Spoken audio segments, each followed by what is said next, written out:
Bill Gates served as Microsoft CEO for nearly 25 years, until he stepped down in 2000. In that span, he turned a two-man startup into a tech juggernaut worth hundreds of billions of dollars, becoming the world's richest man along the way. But every great CEO makes mistakes, and according to Brad Silverberg, who's spent 9 years as Microsoft's SVP from 1990, Gates made two critical mistakes that hampered the company's business in some ways: his weak lobbying efforts and failure to take advantage of the internet early on. Top of the list for me is that Bill did not engage, either himself or the company, in the political process early enough.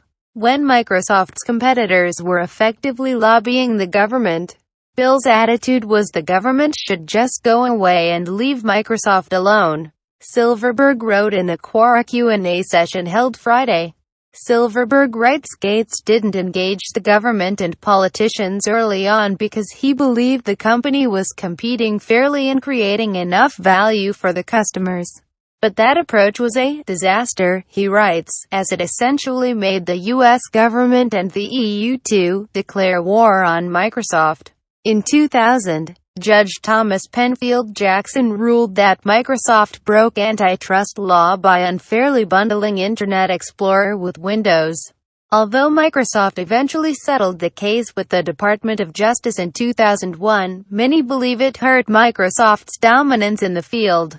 Silverberg also believes Gates dismissed the threat posed by the Internet because he wanted to protect Microsoft's Windows empire at the time. He writes, Bill also had a difficult time figuring out how to respond to the opportunity threat of the Internet.